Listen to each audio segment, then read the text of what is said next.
Assalamualaikum warahmatullahi wabarakatuh. Innal hamdalillah nahmaduhu wa nasta'inuhu wa nastaghfiruh wa na'udzu billahi min syururi anfusina wa min sayyiati a'malina. May yahdihillahu fala mudhillalah wa may yudlil fala hadiyalah. Asyhadu an la ilaha illallah wahdahu la syarikalah wa asyhadu anna Muhammadan abduhu wa rasuluh. Qala Allahu ta'ala fil Qur'anil Karim, a'udzu billahi minasyaitonir rajim. Bismillahirrahmanirrahim. Ya ayyuhan nasu taqu rabbakumul ladzi khalaqakum min nafsin wahidah wa khalaqa minha zawjaha wa batha minhuma rijalan katsiran wa nisaa'a wattaqullaha alladzi tasaaluna bihi wal arham innallaha kana 'alaikum raqiba. Wa qala Allahu ta'ala fil Qur'anil Karim, bismillahirrahmanirrahim, wa min ayatihi an khalaqalakum min anfusikum azwaja litaskunu ilaiha wa ja'ala bainakum mawaddah wa rahmah inna fi dzalika laayatil liqaumin yatafakkarun. Pertama-tama, marilah kita panjatkan puji dan syukur kehadirat Allah Subhanahu wa Ta'ala karena atas nikmat dan karunia-Nya pada pagi hari ini kita semua dapat hadir, dapat berkumpul bersama-sama di Masjid Raya Bani Umar dalam rangka mengikuti kajian kuliah duha dengan tema yang saya paparkan di sini, pilar-pilar asasi pernikahan. Salawat dan salam semoga dilimpahkan kepada junjungan agung Nabi besar Muhammad sallallahu alaihi wasallam, para keluarganya, para sahabatnya, dan semua pengikutnya yang senantiasa mengikuti sunnahnya. Bapak-bapak dan ibu-ibu serta hadirin sekalian, pada pagi hari ini kita akan mengkaji sesuatu yang saya kira sangat menarik bagi kita semua, karena akhir-akhir ini banyak kasus yang terjadi dengan pernikahan ini. Ya, terus terang mungkin Bapak dan Ibu mendengar tentang berbagai kasus yang terjadi dalam pernikahan ini. Ya, salah satunya misalnya yang sangat kita dengar, kasus Sule. Ya, masih ingat ya Ibu ya? Kasus Sule dengan siapa? Natalie. Masih ingat kasus itu? Ya. Ya.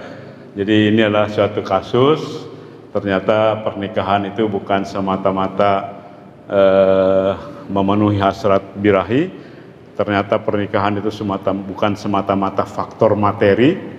Ternyata materi dia berlimpah, tapi ternyata 2 tahun setelah pernikahan itu digugat cerai oleh istrinya kepada suaminya, gugat cerai. Itu biasa sekarang, banyak orang yang menggugat cerai dari istri kepada suaminya. Ada ini contoh lagi satu kasus. Ini adalah kasus yang perlu disimak oleh kita semua. Jadi fisik ya menjadi bukan satu-satunya ukuran untuk meluapkan cinta terhadap pasangan. Ya, ternyata di sini calon istrinya punya kelainan ya dalam mukanya. Jadi seorang pria asal Batam, Jawa Tengah menikahi seorang wanita yang matanya memiliki kelainan, tapi ikhlas karena Allah. Jadi tujuannya bukan karena kecantikan, bukan karena kegagahan, tapi semata-mata karena ibadah kepada Allah, semata-mata karena iman kepada Allah ya. Jadi ini bisa terjadi. Kalau kasus ini kan bertolak belakang, kekayaan berlimpah, materi sangat banyak sekali, tapi ternyata ada saja persoalan Nah, itulah pernikahan, ya. Dan Bapak dan Ibu sekalian, contoh-contoh yang nanti akan kami bahas, ya, itu lebih banyak dalam pengalaman praktis, ya. Pengalaman praktis, seperti Bapak Ibu ketahui, ya, inilah pengalaman praktis yang berkaitan dengan pernikahan. Ya, pada waktu pernikahan sering saya menyampaikan khutbah nikah, sering menyampaikan wejangan nikah kepada putra-putri Bapak dan Ibu sekalian, ya. Lalu juga memberikan konsultasi masalah pernikahan, memberikan konsultasi masalah agama dan sebagainya. Ternyata banyak sekali persoalan, banyak sekali masalah yang berkaitan dengan pernikahan ini. Mudah-mudahan bagi Bapak Ibu yang pernah konsultasi pernikahan ini bisa menyelesaikan masalahnya dengan baik. Nah, masalah lain adalah masalah konsultasi pada waktu mau masuk Islam, ya. Ini ada ritual yang saya lakukan kalau Bapak dan Ibu sekalian ada yang masuk Islam. Jadi sampai sekarang, ya, dari tahun 2008 sampai 2018 itu banyak sekali yang masuk Islam di masjid ini. Ya, ini salah satu contoh yang mereka yang masuk Islam, suami istri masuk Islam, istrinya masuk Islam, ini suami dan sebagainya. Jadi keseluruhan, ya, hasil konsultasi, hasil wejangan nikah, ceramah nikah itu saya kumpulkan dalam buku, ya, sebagai suatu pengalaman praktis dalam buku yang saya beri judul, ya, bukunya Merajut Cinta Menuju Telaga Bahagia. Inilah satu buku yang saya tulis sendiri yang diterbitkan oleh penerbit Alfa Beta Bandung, dari Bandung, yang menerbitkan tentang pernikahan ini. Saya tuliskan di dalam buku ini. Jadi hidup tidaklah indah tanpa cinta, hidup tidak pula bahagia tanpa ada yang dicintai, tidak ada kebaikan di dunia ini tanpa cinta, ya. Kata saling mencintai sangat terucap, sangat indah, ya, mencintai dunia secara surga, dunia secara surga, ya, yang tidak sempurna menjadi sempurna karena cinta, yang tidak mungkin menjadi mungkin. Inilah yang saya tuliskan di dalam buku Merajut Cinta. Nah, bagaimana menuju telaga bahagia? Ya, kalau ini saya tuliskan pernah di Al-Azhar ini, ya, di bedah buku ini di Al-Azhar. Nah, lalu bagaimana pengalaman, ya, pengalaman pribadi yang saya tuangkan di dalam buku ini, ya, lewat sentuhan kalbu, tatapan mata dan ungkapan kata, lewat pergulatan batin yang melelahkan, dengan tekad cita dan cinta menggapai telaga bahagia, maka kami berdua merajut cinta. Lewat keheningan malam, ya, saat kami berdua mengetuk pintu Allah dengan salat, zikir dan doa, ya, dengan kesetiaan saling menghormati, saling menghargai, kita saatnya kini menemukan jalan kita menuju telaga bahagia, menuju pernikahan, ya, mencapai telaga bahagia menuju pernikahan. Nah, Maha Suci Allah yang telah menciptakan berbagai makhluk berpasang-pasangan, Maha Suci Allah yang menumbuhkan rasa cinta dan kasih sayang, ya, di antara dua makhluk yang berlawanan jenis. Maha Suci Allah yang telah menempatkan penghormatan yang sangat tinggi terhadap pernikahan. Menurut konsep Allah, menikah adalah sebagian dari agama. Menikah adalah separuh dari agama. di atasnya mengandung tanggung jawab terhadap masa depan umat manusia, ya, masa depan agama dan umat manusia. Bapak dan Ibu sekalian, hanya 3 kali Allah menyebutkan kata-kata mitsaqon golizo di dalam Al-Quran. Yang pertama, ya, hanya 3 kali saya sebutkan, Allah menyebutkan kata-kata mitsaqon golizo, perjanjian yang berat, perjanjian yang kokoh, perjanjian yang agung. 2 kali dalam konteks perjuangan dakwah, itu dalam surat An-Nisa ayat 154, Al-Quran surat Al-Ahzab ayat 7, dan 1 kali saja terkait dengan pernikahan. Bisa Bapak Ibu lihat surat An-Nisa ayat 21, ya. Surat An-Nisa ayat 21. Jadi Bapak dan Ibu sekalian, dalam konteks pernikahan, sekali lagi, dalam konteks pernikahan, Allah Subhanahu wa taala menggunakan kata-kata mitsaqon golizo, ya. Mitsaqon golizo. Wa akhadna minkum mitsaqon golizo. Dan mereka, istri-istrimu, ya, telah mengambil perjanjian yang kuat atau ikatan pernikahan dari kamu. Ini dalam surat An-Nisa ayat 21. Jadi mitsaqon golizo, ya, itu dalam ijab kabul, itu merupakan satu komitmen yang kuat di antara kita. Jangan lagi main-main dengan ijab kabul, karena ada orang yang hari ini mengucapkan ijab kabul kepada si A, besok lusa mengucapkan ijab kabul kepada si B, besok lusa kepada si C, dan sebagainya. Jangan main-main dengan ijab kabul, karena ini merupakan janji suci, sekaligus ikatan yang sangat sakral, bukan hanya untuk manusia, tetapi juga terhadap Allah Subhanahu wa taala. Jadi ijab kabul itu bukan ikatan terhadap manusia saja, tetapi juga terhadap Allah Subhanahu wa taala. Janji suci ijab kabul ini sangat singkat, ya. Kalau diucapkan tidak akan menghabiskan waktu 5 menit ijab kabul itu, ya. Tidak akan menghabiskan waktu 10 menit, ya. Dan bila ijab kabul itu dituliskan, tidak akan menghabiskan 1 halaman kertas.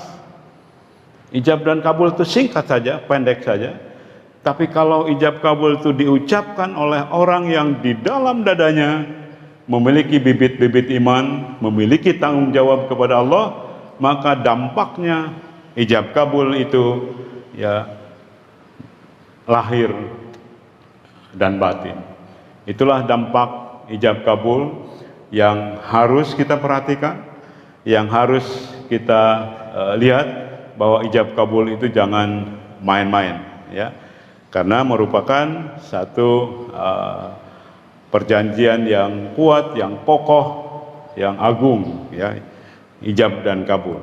Nah, anugerah, siapa yang dianugerahi Allah dengan anugerah berupa wanita soleha, ya, ini dalam hadis riwayat Muslim, siapa yang dianugerahi Allah dengan anugerah berupa seorang wanita yang soleha, ya, Allah telah menolongnya dalam setengah agamanya, maka bertakwalah kepada Allah dalam setengah sisanya yang lain.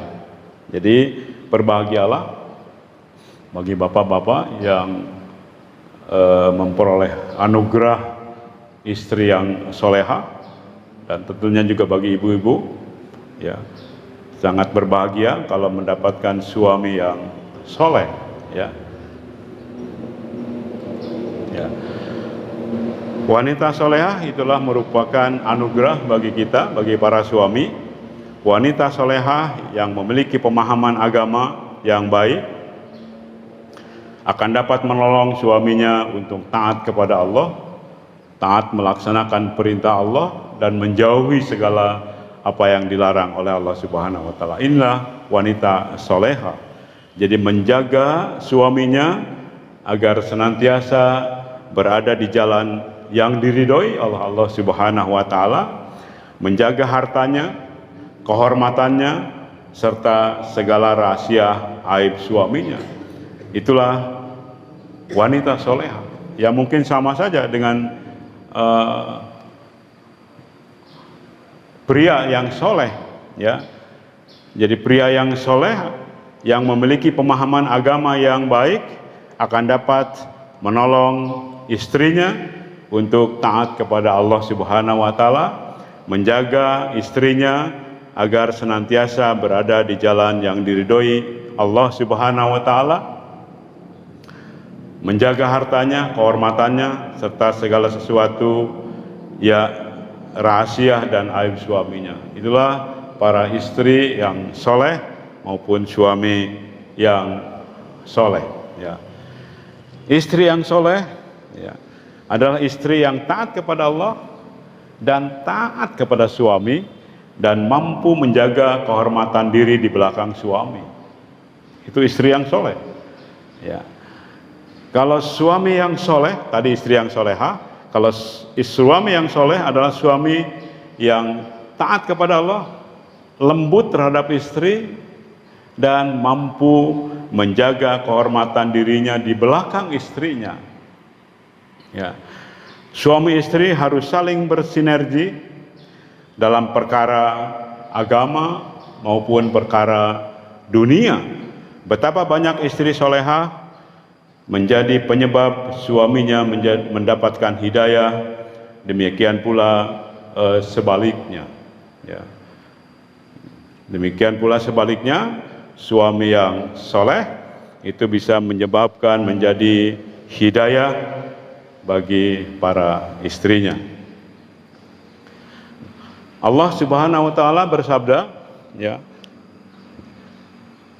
tidaklah seorang mukmin mendapatkan sesuatu yang lebih baik setelah takwa kepada Allah Subhanahu wa taala selain istri soleha. Selain istri soleha, setelah takwa kepada Allah, maka dia akan memperoleh anugerah berupa istri yang soleha. Bagaimana istri yang soleha?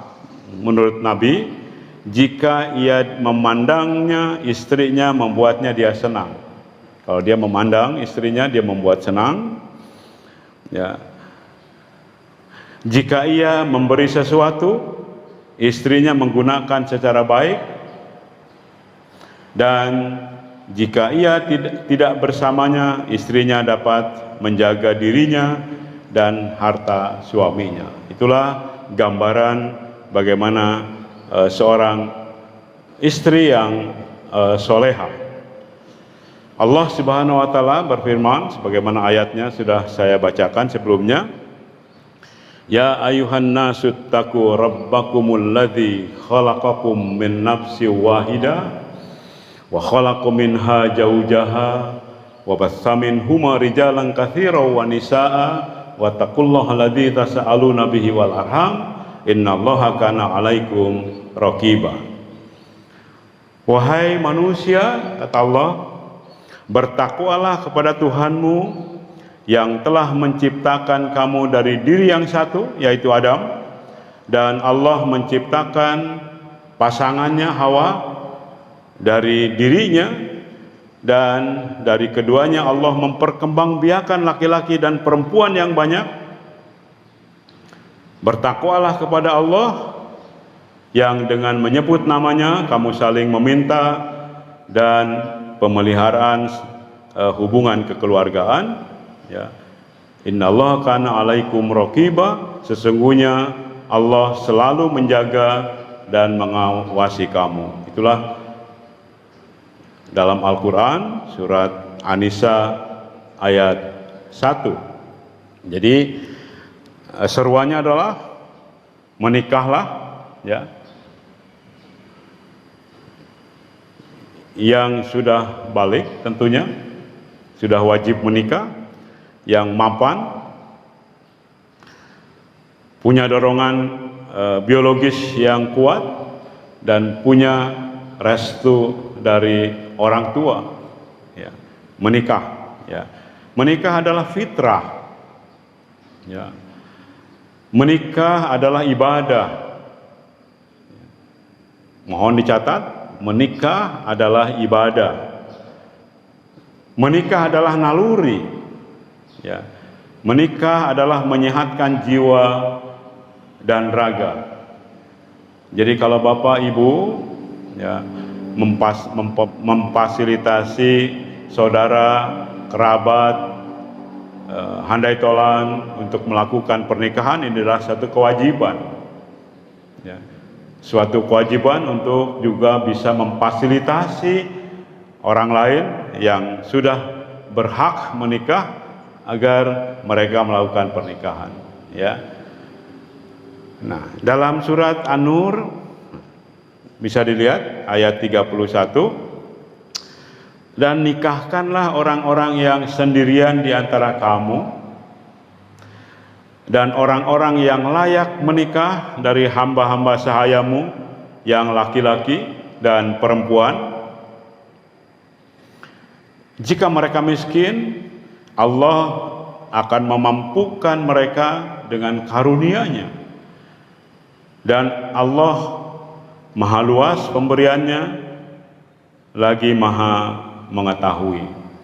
Jadi bagi Bapak dan Ibu sekalian yang punya orang saudara handai tolan yang sudah layak menikah, maka satu kewajiban kita semua untuk bisa ikut memfasilitasi agar mereka bisa melaksanakan syariat perintah Allah, yaitu melakukan pernikahan, ya. Nah, ini contoh banyak orang yang karena difasilitasi sudah terjadi pernikahan, tetapi hati-hati, ya, di sebelah sini, ya, ada seorang ayah nekat nikahi putrinya, putri kandungnya, atas dasar sama-sama cinta sang ibu hanya pasrah. Ini yang tidak boleh. Jadi hati-hati, banyak juga kejadian satu pernikahan yang sebetulnya tidak diperkenankan, bahkan diharamkan untuk menikah. Jadi seorang ayah kandung menikahi anak kandungnya sendiri, ya. Nah, karena tidak mengerti agama, dengan bangganya dia menikahi anak kandungnya sendiri.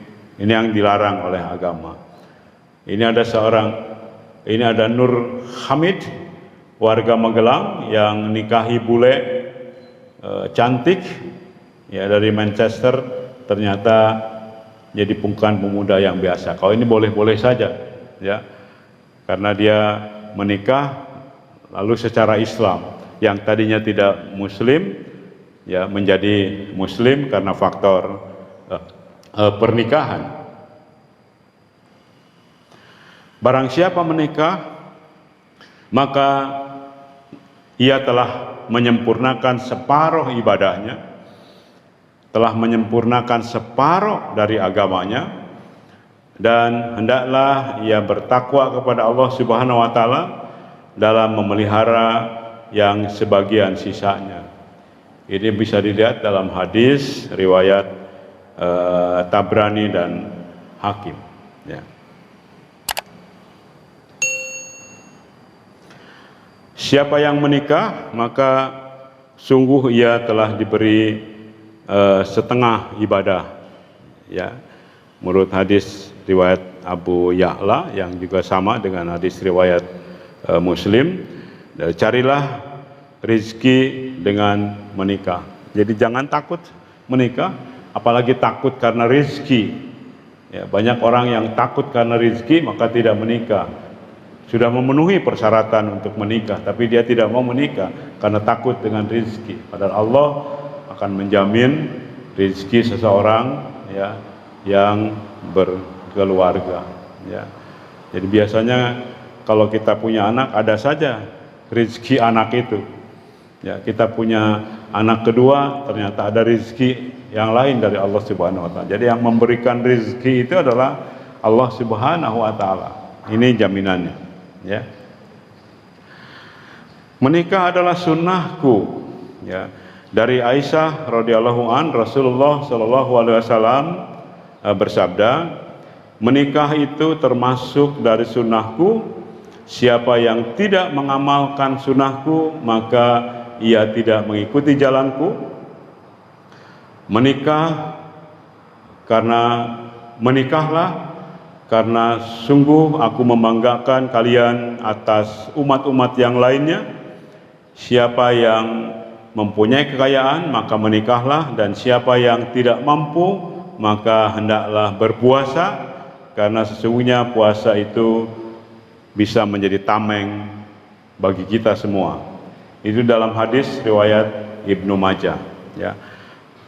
Dalam hadis lain Rasulullah SAW bersabda, orang yang menikah dengan landasan keyakinan, orang yang menikah dengan landasan keyakinan dan pengharapan kepada Allah, pasti ditolong Allah dan diberkahinya. Jadi jangan takut menikah, insya Allah Allah akan memberkahinya.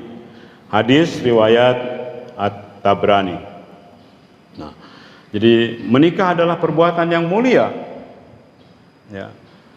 Sekali lagi saya ingin sampaikan, menikah adalah perbuatan yang mulia. Pernikahan merupakan perbuatan mulia dalam kehidupan kita, dalam kehidupan manusia secara keseluruhan.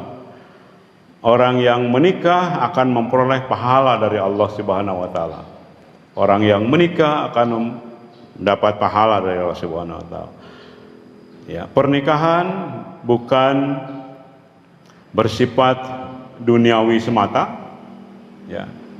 Pernikahan bukan merupakan duniawi semata, tetapi berdampak sampai akhirat, ya. Pernikahan yang benar itu berdampak sampai akhirat, karena dapat membentengi perbuatan-perbuatan yang tentunya dilarang oleh Allah Subhanahu wa taala, ya. Pernikahan merupakan satu amal mulia yang diperintahkan Allah untuk ketenangan hati dan ketentraman hidup.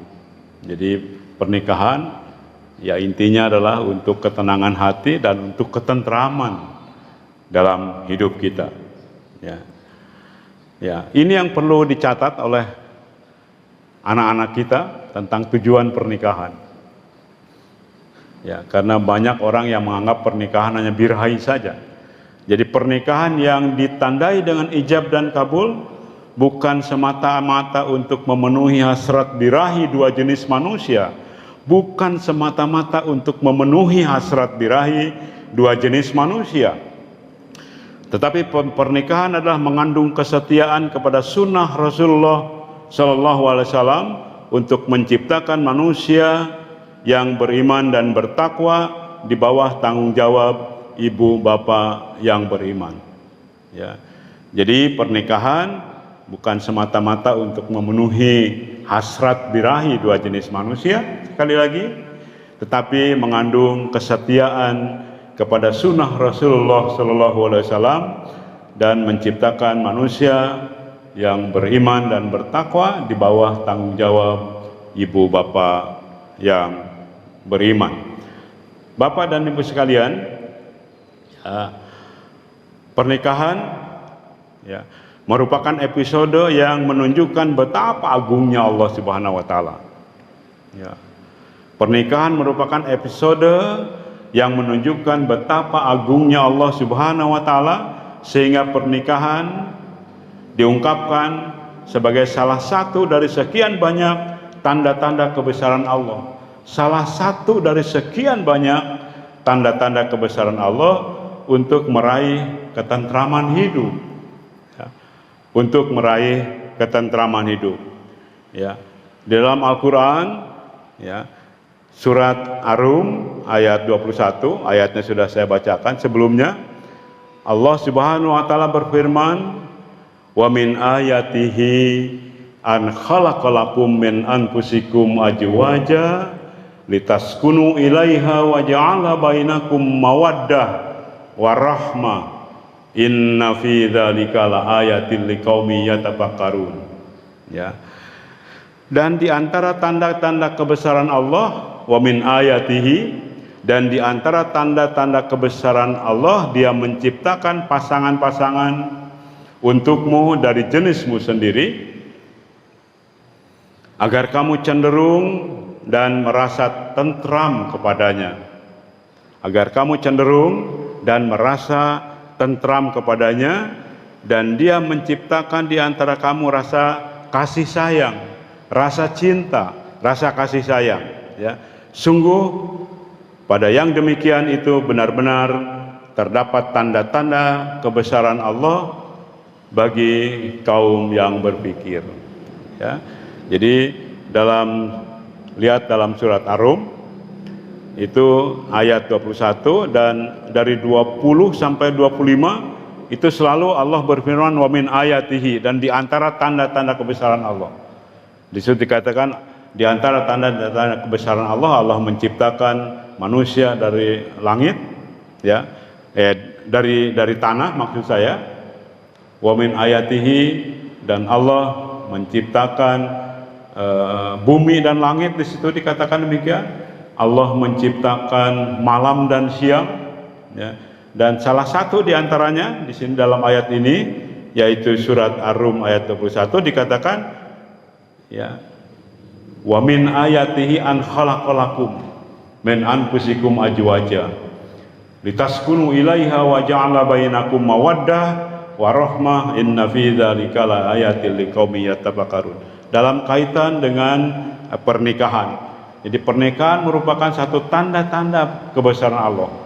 Jadi tanda-tanda dari sekian banyak, ya, tanda-tandanya adalah pernikahan, tanda-tanda kebesaran Allah Subhanahu wa taala. Nah, makna ketentraman hidup, ya, yang dimaksud dari ayat ini, ya. Ketentraman itu tidak dilahirkan oleh harta benda, karena harta mengenal habis dan binasa. Bukan juga oleh pangkat dan jabatan, karena kedua-duanya tidak abadi di tangan manusia. Ya. Oleh karena itu, untuk mencapai ketentraman hidup, maka ikatlah pernikahan ini dengan agama. Ya. Ikatlah pernikahan ini dengan agama dan iman.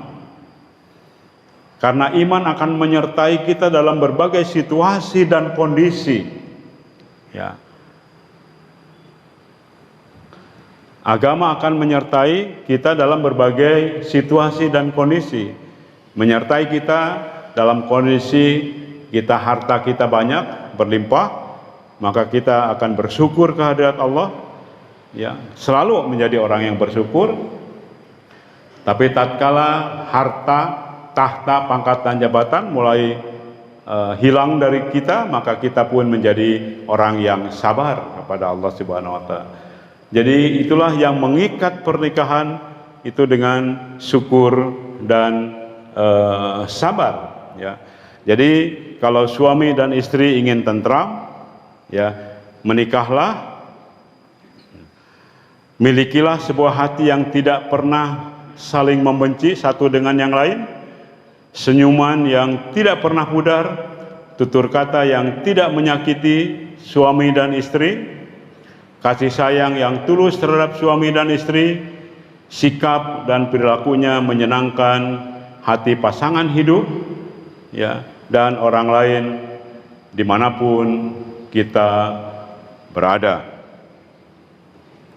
Bapak dan Ibu sekalian, jadi jangan takut menikah, ya. Ibu-ibu yang masih punya anak, bapak-bapak yang memiliki anak-anak, ya, jangan takut menikah, jangan takut dengan rezeki. Ya, insya Allah rezeki itu Allah akan memberikan kepada kita yang berkeluarga. Jangan takut salah, jangan takut gagal.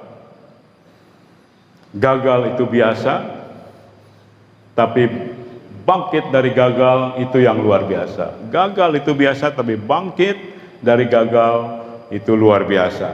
Jadi bagi mereka yang pernah gagal, harus belajar dari pengalaman, karena yakin Setiap orang juga pernah ada kegagalan, baik Bapak Ibu ya pernah mengalami kegagalan ya. Kita harus tetap berusaha agar tidak mengulangi kesalahan. Jangan malu kalau melakukan kesalahan, jadi malulah jika mengulang kesalahan yang sama. Jadi tanpa belajar kita sering mengulang kesalahan yang sama. Tapi kesalahan adalah sesuatu hal yang wajar ya. Kita harus ikhtiar, harus sabar dan berupaya untuk memperoleh pasangan yang baik sesuai dengan kriteria ajaran Islam. Kita harus sadar bahwa api cinta yang dinyalakan oleh emosi akan cepat padam, diganti oleh rasa sayang dan saling menolong. Ini yang perlu mendapat perhatian dari kita semua, bahwa cinta tidak dapat menyelesaikan semua masalah. Ya, banyak orang yang dasarnya hanya cinta aja, jadi ternyata cinta aja tidak dapat menyelesaikan semua masalah. Ya, cinta tidak dapat mengatasi semua masalah suami istri. Jika istri berseberangan di dalam pemikiran, berseberangan dalam perangai dan kebiasaan, akan menjadi masalah dalam rumah tangga. Jadi kita semua wajib atau harus bisa menyelaraskan ya antara suami istri, apakah itu perangai ataupun kebiasaan. Nggak jelas ya? Dari tadi nggak jelas. Oke, sekarang lumayan bisa dilihat. Iya. Jadi pernikahan adalah tempat bersemayam emosi agar saling berinteraksi menjadi telaga yang bahagia. Ya. Baik, kita teruskan. Yang perlu dicatat ini adalah tidak ada manusia yang sempurna. Tidak ada manusia yang sempurna di dunia ini. Jadi mari kita cintai pasangan hidup kita ya apa adanya. Jangan adanya apa, jadi apa adanya. Ya, banyak orang yang mencintai karena ada apanya. Ya, harusnya mari kita cintai pasangan hidup kita apa adanya yang sudah kita terima. Tidak ada manusia yang sempurna di dunia ini. Jika Anda mencari suami istri yang sempurna, jika Anda mencari suami istri yang sempurna, maka Anda akan kehilangan yang terbaik.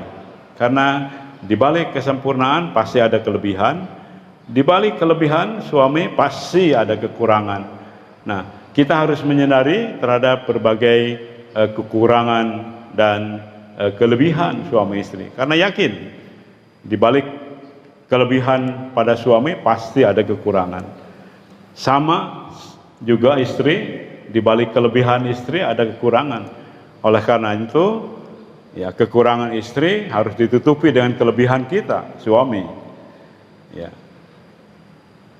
Sama kekurangan suami harus ditutupi dengan kelebihan istri, karena yakin bahwa manusia tidak luput dari kesalahan, tidak luput dari kekurangan.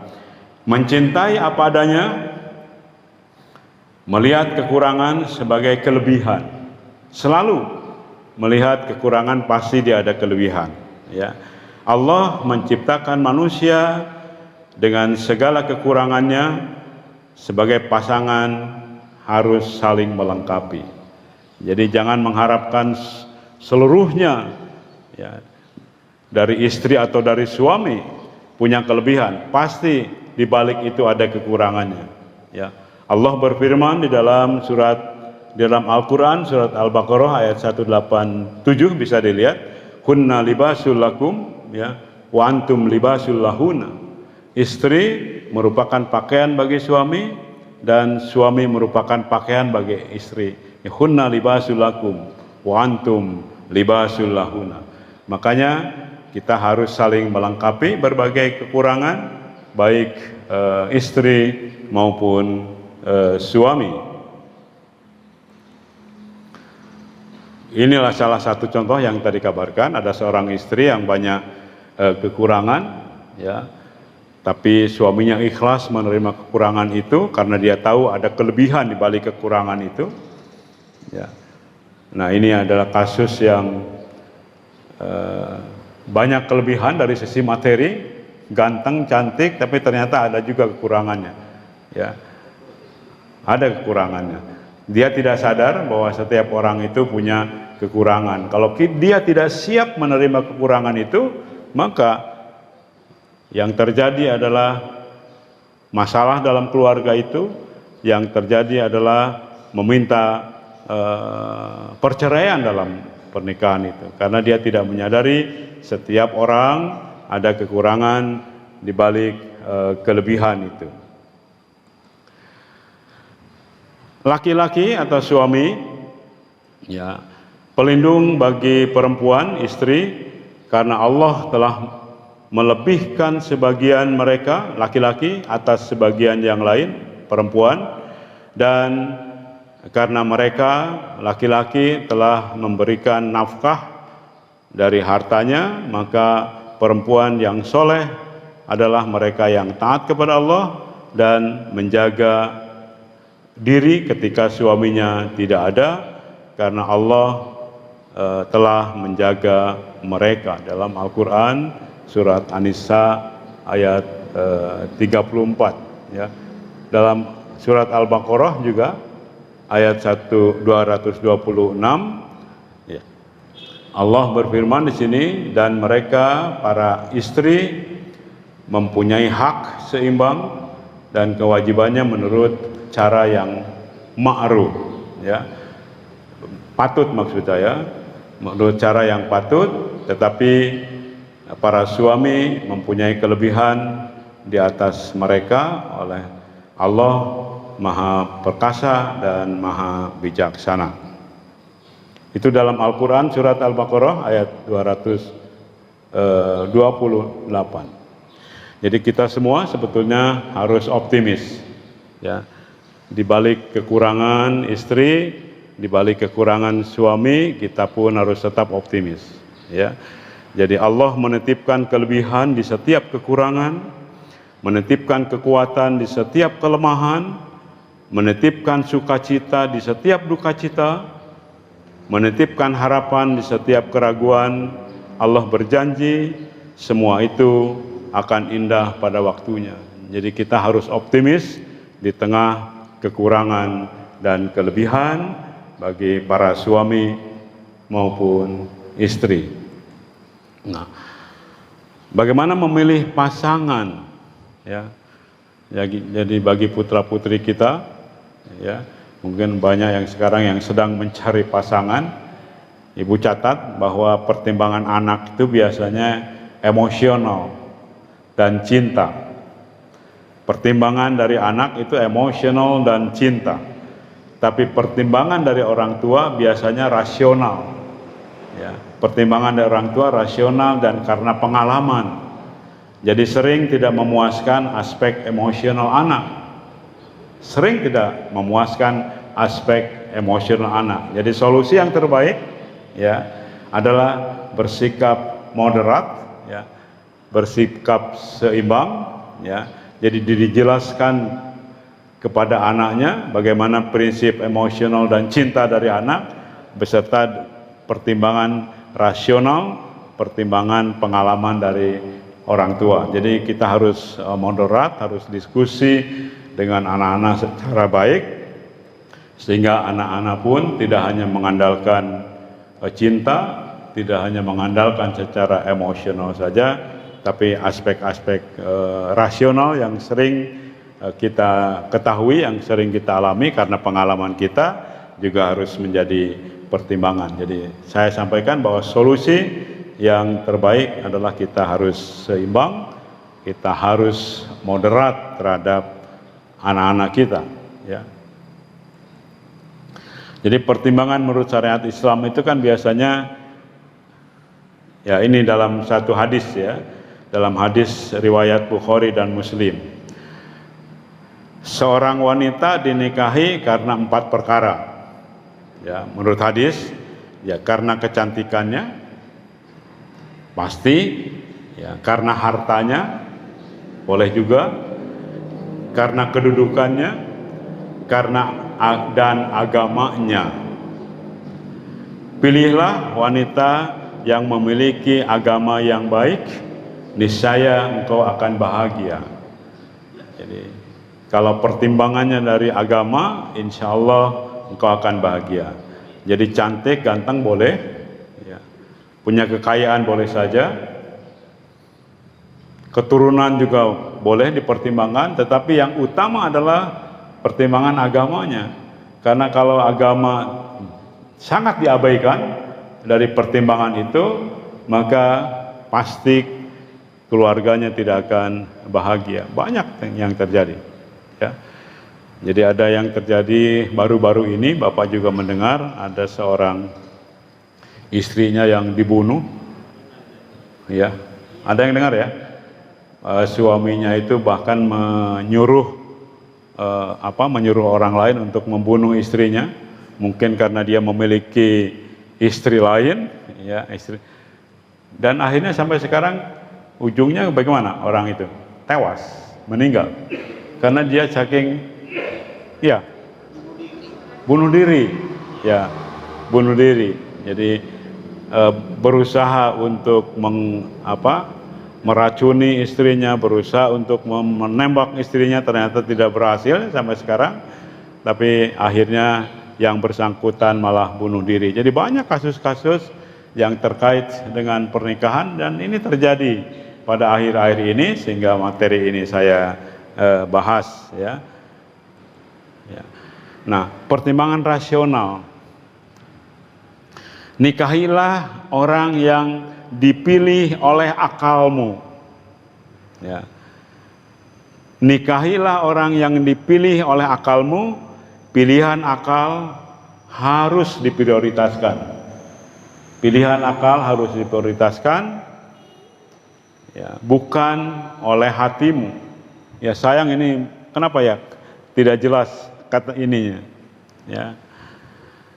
Pilihan akal relatif akan lebih baik, ya. Pilihan hati atau perasaan biasanya tunduk pada dorongan hawa nafsu, ya, karena cantik, karena ganteng, karena kaya dan sebagainya. Ya, agama adalah petunjuk bagi akal dan hati, ya. Jadi nikahilah orang yang menjadi pilihan akalmu. Pilihan akal harus diprioritaskan, bukan oleh hatimu. Pilihan akal relatif akan lebih baik, lebih tepat. Pilihan hati atau perasaan biasanya tunduk pada dorongan nafsu, ya, karena cantik, karena ganteng dan sebagainya. Jadi yang utama adalah pilihlah karena agama. Pilihlah karena agama. Yakin akan mencapai bahagia dunia akhirat karena agama, ya.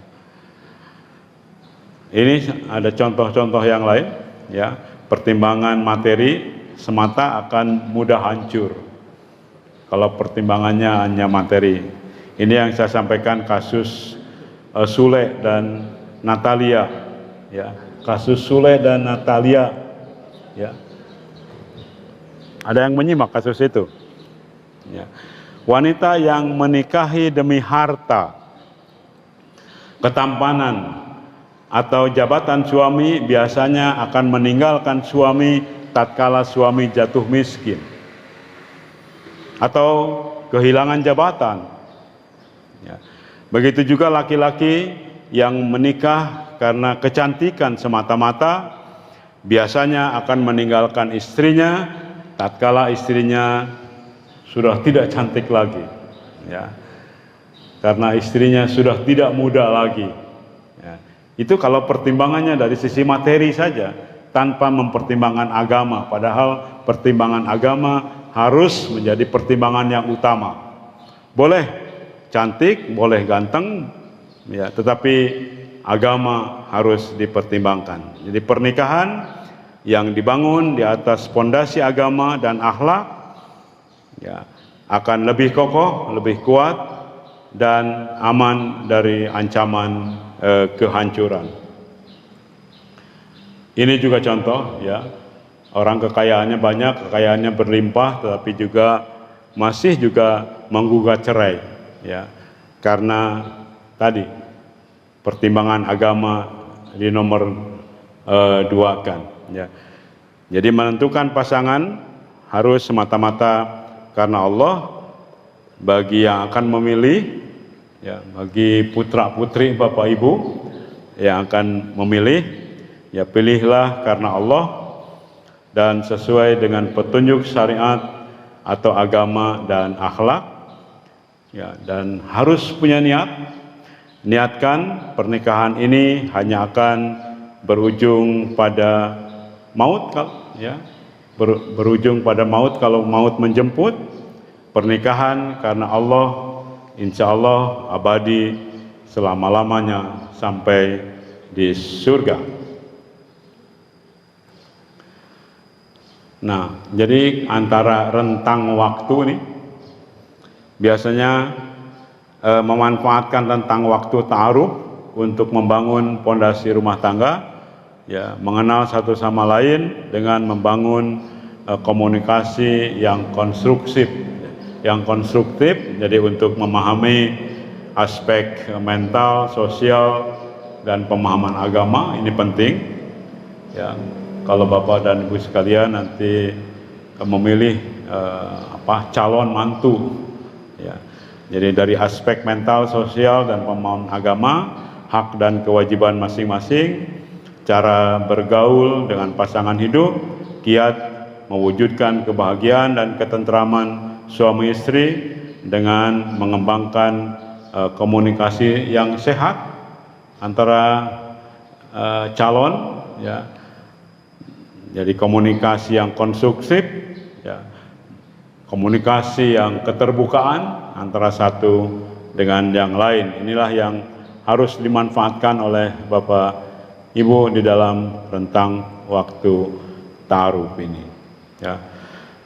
Bagaimana menuju pernikahan yang samawa akhirnya, jadi mengetahui tentang pasangan hidupnya, memahami apa yang disukai oleh suami, memahami apa yang disukai oleh istri, dan yang penting lagi adalah punya landasan agama dan akhlak.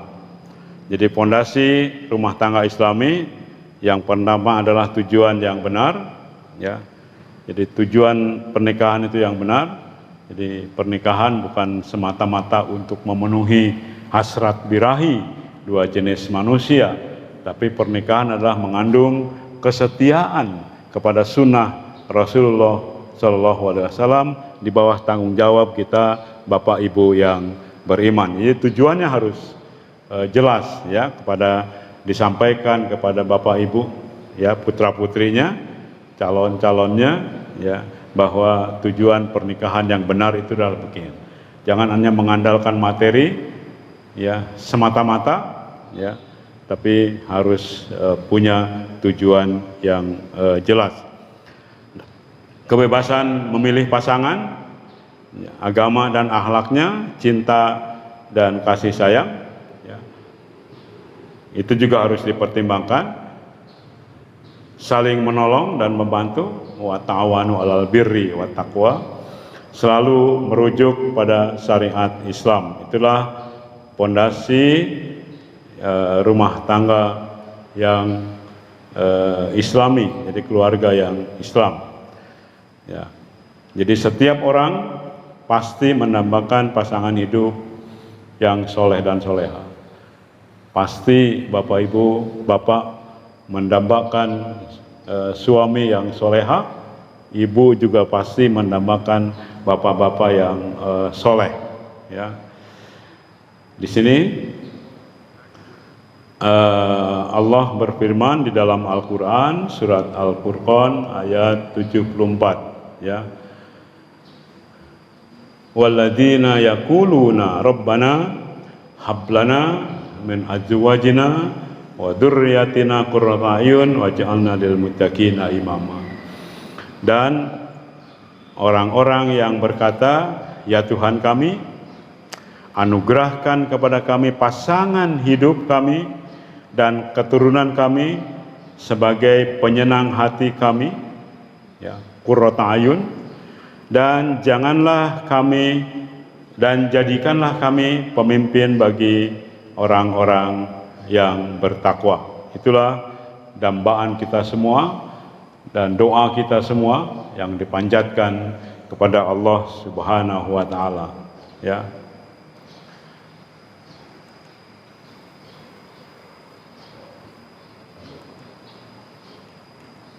Nah, ini sikap suami istri yang harus diingat. Sikap suami istri yang soleh dan solehah. Ketika suami istri sedang berselisih paham, hendaklah salah satu dari mereka tidak mencaci maki yang lainnya. Ya, kalau berselisih paham, hendaklah mereka saling menghargai dan menghormati hak-hak pasangannya, tidak mengeluarkan kata-kata yang kasar. Itu yang harus jaga, ya. Yang dapat menyakiti hati pasangannya, menahan diri dari kemarahan yang berlebihan, ya. Dalam hadis disebutkan, hadis Bukhari dan Muslim, wahai para suami, lembutlah terhadap istri. Wahai para suami, lembutlah terhadap istri. Oleh karenanya, suami yang soleh adalah suami yang taat kepada Allah, lembut terhadap istri, mampu menjaga kehormatan diri di belakang istri. Ya, Bapak dan Ibu sekalian, inilah kelembutan yang dicontohkan Rasulullah SAW terhadap istrinya. Ya, bersenda gurau dengan istri, memanggil dengan panggilan kesayangan, penuh kelembutan dan kasih sayang, bermesraan dengan istri, pandai memuji kebaikan istri. Biasanya orang yang sulit untuk memuji kebaikan istri, membantu pekerjaan istri, menenangkan kegundahan istri, membesarkan hati istri, bermusyawarah dengan istri dalam segala hal, ya. Ini contoh bagaimana kasih sayang terhadap istri. Rasulullah SAW bersabda, sebaik-baik kalian adalah, ya, yang paling baik terhadap istrinya, dan aku Rasulullah adalah orang-orang yang paling baik di antara kalian dalam menggauli istri. Hadis riwayat Tirmizi. Orang mukmin yang paling sempurna imannya adalah orang yang baik akhlak serta kasih sayang terhadap istrinya. Menurut Rasulullah SAW, bermesraan dan bersenda gurau dengan istri, ya, dipandang sebagai suatu kebiasaan yang baik, bahkan bernilai ibadah, ya, dan berpahala terhadap Allah Subhanahu wa taala menurut hadis riwayat Bukhari, ya, dan Abu Daud. Ya, ini adalah tip untuk menjaga keharmonisan, keharmonisan di antara lain, pertama memantapkan komitmen kita, ya, komitmen kita harusnya dalam konteks ibadah. Ya. Sule juga ada komitmen antara suami istrinya, 3 komitmen, tapi akhirnya bubar juga, ya. Dia sudah di komitmen, tapi komitmennya bukan semata-mata agama. Komitmennya pertama dengan suaminya harus selalu berdekatan, ya, tidak ada. Jadi yang berkaitan dengan agama. Jadi harus memantapkan komitmen, menjalin kemitraan yang seimbang, keterbukaan dalam berkomunikasi, menghargai pasangan, dan menenangkan pasangan. Nah, ini yang terakhir Bapak dan Ibu sekalian karena waktunya. Jadi bagaimana pilar asasi keluarga yang samawa, keluarga sakinah, mawadah, warahmah. Ada 8 pilar asasi untuk meraih keluarga yang samawa, yaitu bagian pertama adalah kualitas diri, ya masing-masing punya rasa syukur, sabar, dan tawadu. Yang kedua adalah kualitas interaksi, husnuzon, ta'awun, amanah, ikhlas, dan tawakal. Jadi harus dilandasi pertama memahami tentang makna pernikahan dan makna keluarga Islami, sebagaimana tadi yang sudah saya uraikan, bagaimana makna pernikahan dan keluarga Islami. Lalu yang kedua adalah bersyukur, ya, selalu bersyukur kehadirat Allah Subhanahu wa taala, ya, atas segala kelebihan yang kita peroleh, ya, itu harus selalu kita bersyukur dan juga bersabar apabila kita memiliki berbagai masalah, juga kita memiliki berbagai kekurangan. Lalu yang ketiga adalah tawadu. Inilah yang disebut dengan kualitas diri. Jadi kita semua ini harus punya kualitas diri, syukur, sabar, dan tawadu, ya. Dalam konteks psikologi disebut intrapersonal. Jadi kita harus punya kesadaran diri, punya pengendalian diri. Lalu yang berikutnya adalah interaksi positif antara suami dan istri. Harus dijaga interaksi positif, interaksi yang baik. Lalu ta'awun, ya, yang berikutnya adalah ta'awun, saling tolong menolong. Lalu husnuzon, berbaik sangka.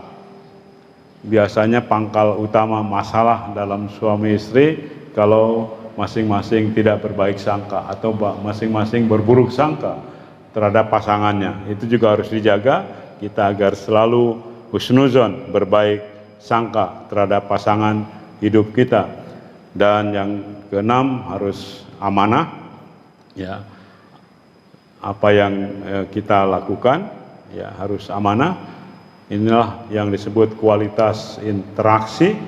Dan yang terakhir adalah ikhlas dan tawakal, ya. Jadi itulah intinya, ya. Jadi kalau syukur, karena ini sudah tahu semua, syukur adalah sumber kekayaan. Kalau kita ingin kaya, maka bersyukurlah. Syukur adalah sumber ketentraman. Kalau kita ingin tentram, maka bersyukurlah. Syukur adalah sumber kebahagiaan. Kalau kita ingin bahagia, maka kita harus bersyukur. Kebahagiaan yang hakiki akan terwujud kalau kita dapat mensyukuri segala nikmat karunia yang Allah limpahkan kepada kita, nikmat yang berupa hidup dan kehidupan, nikmat yang kita reguk setiap saat tiada terputus. Dan berikutnya sabar, yang saya sebutkan tadi, menahan lidah dari berbagai keluh kesah, ya, terhadap pasangan hidup, ya, menahan diri dari kemarahan yang berlebihan terhadap pasangan hidup juga. Marah jangan terlalu berlebihan. Jadi ada 3 jenis sabar, jadi melaksanakan perintah Allah, menjauhi larangan, dan menerima ujian, ya. Oke, yang berikutnya adalah tawadu, ya, mau berinteraksi dengan siapapun, mau berinteraksi dengan suami, istri, mertua, saudara, dan sebagainya. Itulah orang yang tawadu, mau menerima kebenaran dari siapapun datangnya, termasuk dari orang yang jauh lebih rendah kedudukannya dari kita, ya. Kalau itu benar, ya kita harus menerima kebenaran itu. Termasuk kebenaran dari suami. Kalau yang itu yang dikemukakan oleh istri itu memang benar, kita harus bisa menerima kebenaran itu. Kalau disampaikan oleh suami memang benar, harus bisa menerima kebenaran itu. Jadi merasa tidak lebih baik, tidak lebih pintar, tidak lebih mahir, dan tidak lebih mulia, ya. Lalu yang berikutnya adalah ta'awun yang tadi disebutkan, dan tolong menolonglah kamu dalam mengerjakan kebajikan dan takwa, dan jangan kamu tolong menolong dalam dosa persemusuhan. Wa ta'awanu 'alal birri wat taqwa wa la ta'awanu 'alal ismi wal udwan. Ya. Nah, ini yang disebut husnul dzon yang tadi saya jelaskan. Ya, jadi suami istri harus berprasangka baik terhadap Allah dan terhadap manusia, terhadap istri, suami, mertua dan sebagainya. Tidak iri terhadap kenikmatan yang diterima oleh orang lain, senang melihat orang senang. Ya. Banyak orang yang susah melihat orang senang, ya. Senang melihat orang susah. Jadi harusnya kita senang melihat orang senang. Ya. Yang terakhir amanah ini, sesungguhnya Allah menyuruh kamu menyampaikan amanah kepada yang berhak menerima. Ikhlas, orang yang memiliki sifat ikhlas, ya, akan menerima segala ketetapan Allah Subhanahu wa Ta'ala atas dirinya dengan lapang dada. Yang terakhir tawakal kepada Allah, jadi menyerahkan segala keputusan kepada Allah. Ya, suami dan istri pasti akan menghadapi berbagai tantangan, berbagai masalah, harus menyerahkan segala keputusan kepada Allah dan menerima apapun hasil akhir dari ikhtiar maksimal disertai doa. Baik Bapak dan Ibu sekalian, saya kira itu yang dapat saya sampaikan, dan kami sampaikan memohon maaf apabila ada tutur kata, ada sikap dan perilaku yang tidak baik. Assalamualaikum warahmatullahi wabarakatuh. Ya, Bapak dan Ibu sekalian, marilah kita berdoa hadirat Allah Subhanahu wa Ta'ala. Mudah-mudahan segala apa yang kita bahas, apa yang kita bicarakan itu mengandung manfaat yang baik bagi kita semua. Hamdan syakirin, hamdan na'imin, hamdan ya'afi ni'amahu wa yukafi majidah. Ya Rabbana lakal hamdu kama yanbaghi liwajhikal karim wa atini sultanik. Allahumma salli wa sallim ala sayyidina Muhammad wa ala alihi wa sahbihi ajma'in. Amin ya rabbal alamin. Ya Allah yang Maha Pengampun, ampuni kami seburuk apapun akhlak kami selama ini. Ya, hapuskan sekelam apapun hari-hari yang pernah kami jalani. Ampuni kami sebesar apapun dosa dan kehilapan kami.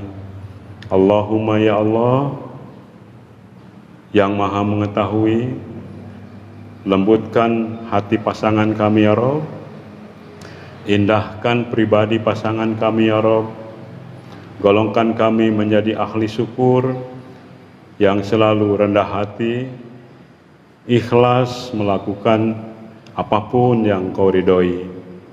Allahumma ya Allah, ya Tuhan kami, anugerahkan kepada kami hati yang tidak pernah membenci, tutur kata yang tidak pernah menyakiti pasangan hidup kami, kasih sayang yang tulus terhadap pasangan hidup kami, tangan yang tak henti berbagi terhadap sesama.